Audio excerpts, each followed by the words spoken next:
right, Act 4, Scene 3. So here we have everyone together, and Othello goes off with Lodovico to talk business, but he tells Desdemona to go to bed and dismiss your attendant. And this is an odd request to tell her to make sure Amelia goes away. And we know, the audience knows, that this is because he's going to go kill her. She doesn't necessarily know that, but when we get this conversation between Desdemona and Amelia, we'll see that she knows something is up. So I love this conversation between Desdemona and Amelia. It's really the longest conversation we get between them, between any two women.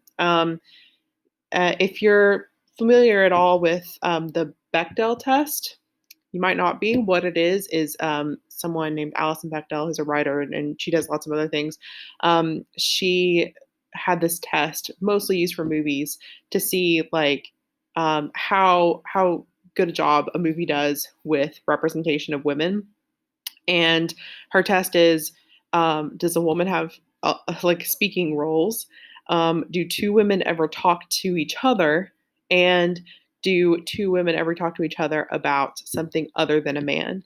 So here's the first time where we get like two women really talking to each other. And they are talking about a man though, so it still doesn't pass the Bechdel test, but at least here's them actually talking to each other. And so this is interesting. Um, so so Desdemona, tells Amelia that she is been told to dismiss her, and Amelia's like, "I wish you'd never seen him." Like she's worried about this too. They both know something is up. And Desdemona, of course, is like, "No, I still love him. I definitely don't wish I'd never seen him. My love does so approve him that even his stubbornness, his checks, his frowns have grace and favor in them. So she loves him even when he's upset at her." So, then Desdemona says something kind of weird. "If I die before thee," again talking to Amelia, "prithee shroud me in one of those same sheets, the wedding sheets." So it seems here like she's saying if I die early, so she's kind of thinking I might die, then shroud me in these wedding sheets. And so like basically the idea is either I will get to prove myself and stain these sheets, or I won't, and these sheets will be pristine and I will die. And then you should bury me in them.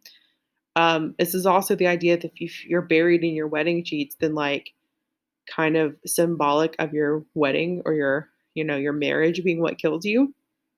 So she kind of understands to some extent what's about to happen. And yet, even with understanding that, she still dismisses Amelia. Like she knows she's in danger and she still is obedient and just basically sits up there and waits for Othello to come get her. So Desdemona then starts talking about this. Her mother had a maid, um, and her mother's maid was in love, and she loved proved mad. And then she sang a song that expressed her fortune. And this song, so she goes on and sings the song, and one of the lines in the song is "Let nobody blame him, his scorn I approve."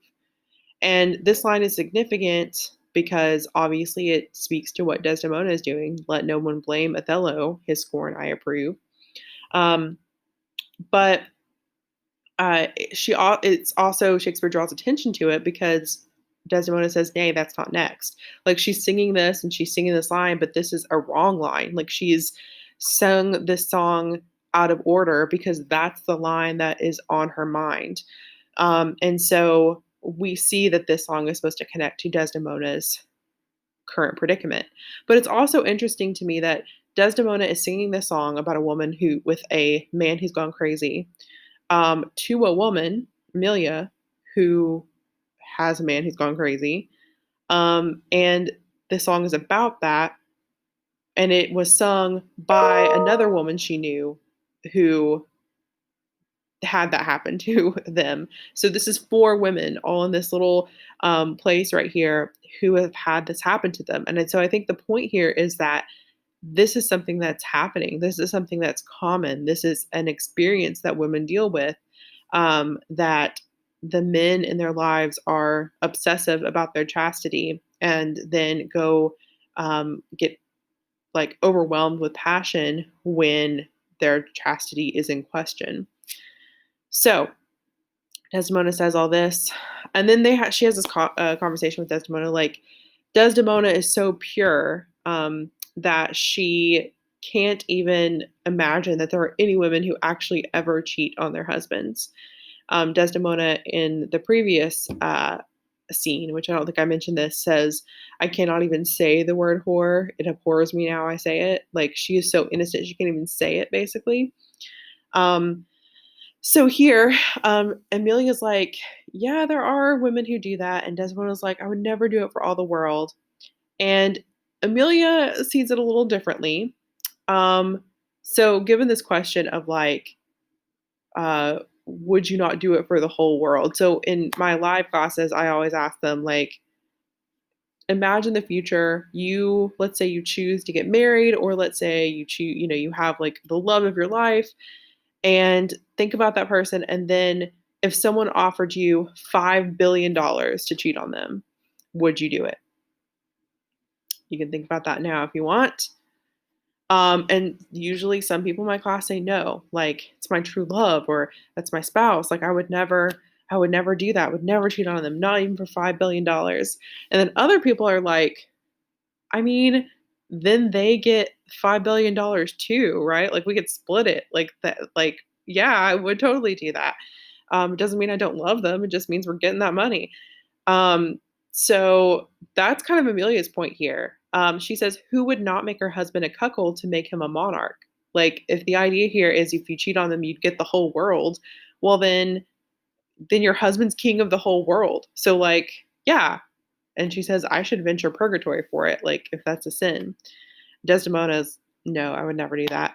Amelia has this other idea that kind of is interesting in thinking about morality. So Amelia says, it's just a wrong in the world. And having the world for your labor, like if you're in charge of the world, tis a wrong in your own world, and you might quickly make it right. So basically, Amelia is saying cheating on your husband is only wrong in our current moral situation, in our current like social mores or whatever. But and like whoever makes the rules says that's wrong. But then if you owned the world, you get to make the rules and you could just say, oh, it's not wrong anymore and be done. And that's a very interesting point because I would say generally on the morality line, most people could agree that cheating is wrong when you don't have, because you're hurting another person by doing it. But if we think about the laws at this time, it was so bad for women to cheat and it wasn't that bad for men to cheat. So she does have a point about how, like, it is that imbalance in the cheating morality scale is just, part of their the way they think socially, and is not real. It's kind of made up, or the morality is relative in a sense. Um, and this also might connect a little bit to, something that had happened previously with like Henry VIII, who, was before this time, and divorce was wrong. And then all of a sudden, Henry VIII made divorce okay and made the church like created a new church in order to make divorce okay. So she has a point there that whoever is in charge gets to decide what's wrong and what's right. And so that's an interesting point. And so the way she views morality is like that. Um, but then Amelia says that it is their husband's faults if wives do fall, because she's pointing out the fact that men do the same thing. And she says about, like, particular to Desdemona's situation, say the men strike us, or break out in peevish jealousies. Both of those things have happened to Desdemona. And she says, um, let them use us well, else let them know the ills we do, their ills instruct us so. So she's saying if women do these things, it's because men do them as well. Desdemona is not persuaded by that. She says, No, if men do bad things, I want to learn how to do right from them doing bad, not learn how to do wrong.